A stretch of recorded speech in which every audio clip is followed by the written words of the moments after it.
Welcome to the 70th episode of my YouTube channel, Ask Pastor Nike. My name is Nike Ayola. There are two videos that I received on WhatsApp that reinforced what the Spirit was already laying on my heart about this episode. The first was from my big sister, and I want to give a shout out to her, Chris Akinironye. She's been one of my most loyal supporters, faithfully sharing my videos week after week with all her contacts. And the second was a very brief video that left me gasping for air after watching it. A dear friend and sister and a senior colleague in one of the associations that marriage thrust me into sent it to me. By the way, this is still a follow-up episode to number 68.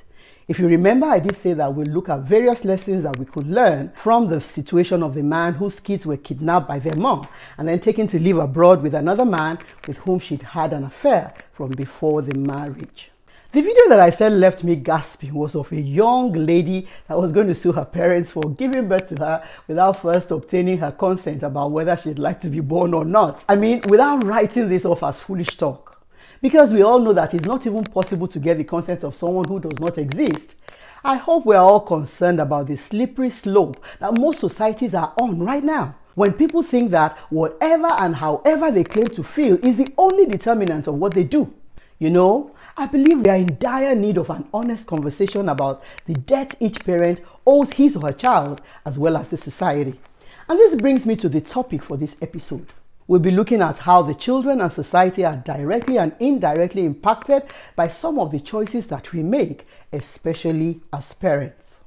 There is a caveat that is issued at the beginning of most church weddings that it is becoming obvious that many don't pay attention to or take to heart.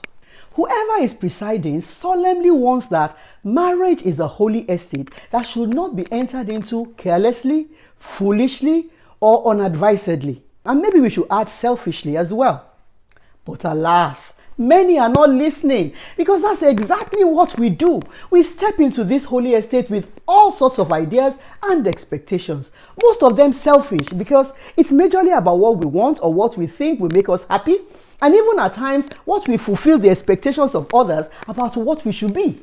Zero preparations, no counseling, selfish desires, and wrong expectations will create a chaotic and dysfunctional environment for the child internally, to which we still have to add the chaos and dysfunction in the society as well. Whoa!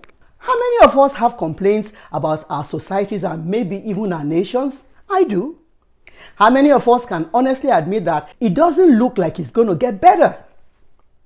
How many of us factor that in when we are deciding to bring children into the same situation? See, we all make life-impacting decisions, usually thinking about ourselves alone. And if it was simply about our lives, maybe that could at least be okay. But many times we are directly and indirectly impacting others as well. Should we have kids just because it's the right age or time? Should we have kids because we're married and that's the next thing on the societal agenda? Or can it be because we need children to make our lives complete or established? Or because having a kid is the one thing that we've always wanted? Would those be acceptable or good reasons? There is no doubt that children are blessings. They are our future, the guarantee of continuity. And Psalm 127 and verse 3 tells us that children are a gift from the Lord. They are a reward from Him. But we also know that there are responsibilities attached to all blessings and privileges. What I mean is this. The moment you decide to become a parent, you lose the right to make decisions based on what you want or what makes you happy. And until that child is grown and able to take responsibility for himself or herself, the child ranks higher than your personal preferences when you are making choices about practically everything.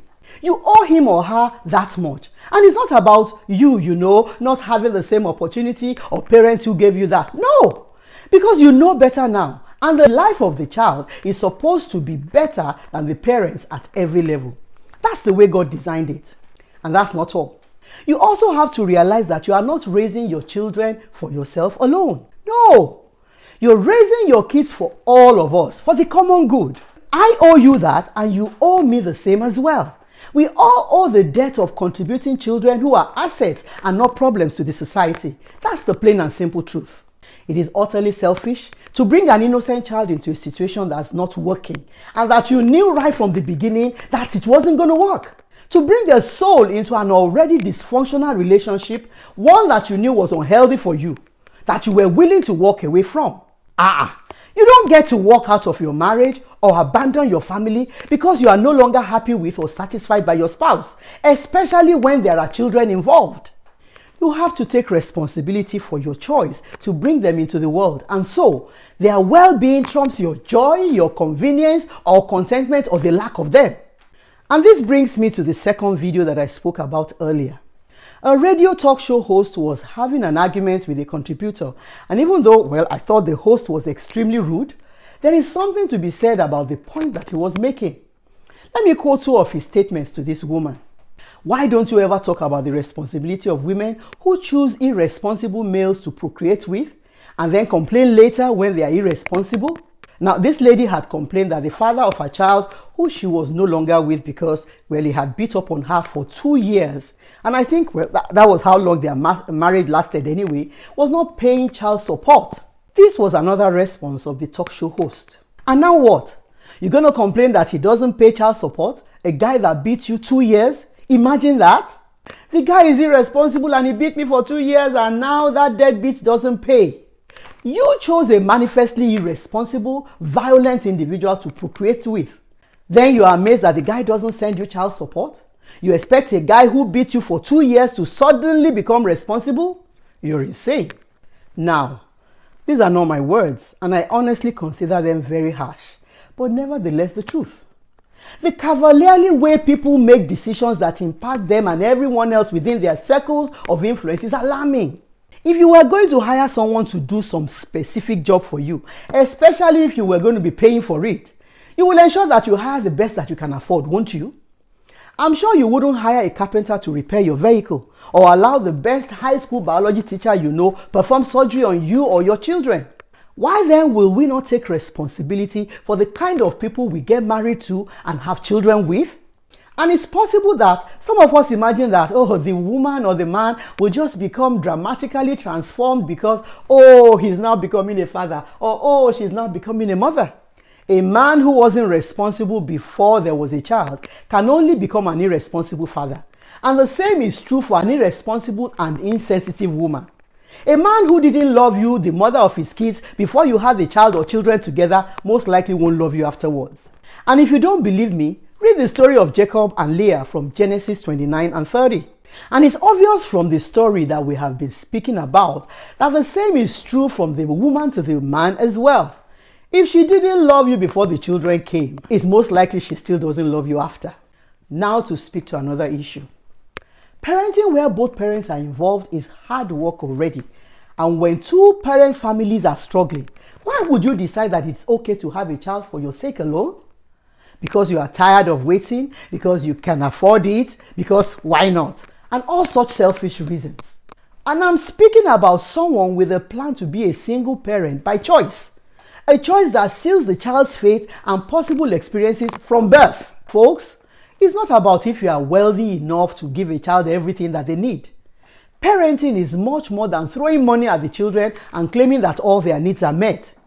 In my book, From Princess to King, I took the time to share a survey done for kids that showed children need love and attention more than money, and that money does not equal love, not with children, or any other person for that matter. I'd like to round up with this analogy using the parable of the sower from the Matthew 13 account. And I'm only going to read verse 8, and I believe it encapsulates everything that I'm trying to say.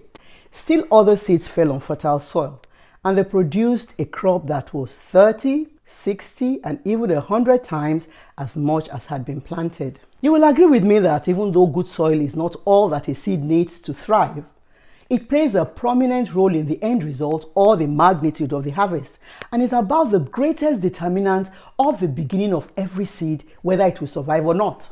If you care to read the passage from verses 1 to 6, you'll find out that only the seeds planted in good soil made it to the harvest stage. And the good soil is prepared soil, one that is ready to receive the seed and provide all the nutrients that it needs at the beginning to germinate and begin to develop a root system, and then thereafter support the plant on an ongoing basis. What this means is that if you are not good soil as a parent, your kids don't even stand a chance. And if at the end of the day their lives do not turn out well, you as the parent is culpable. In a nutshell, let me try to summarize all that I've said so far. Number one, You as a parent bear a great amount of responsibility for how your kids turn out. Please choose your life mate or spouse wisely. This determines the viability of the seed in itself. And if the going gets rough, you stay because of the children, except there is abuse involved. 2. Your kids are the seed God has given you as a parent, and you are the soil that provides the nourishment they need to grow and thrive. You need to prepare yourself to be the good soil. Be a deliberate and not an accidental parent, please. And 3. A well-grounded, well-rounded child who will grow up to become a responsible adult who is an asset is a debt that you owe God and your community as a parent. Your children are not your property, and if we all raise the ones that we've been blessed with aright, we ensure our own peace of mind in the present and future and the glorious continuity of our society. See you again next Friday. Shalom.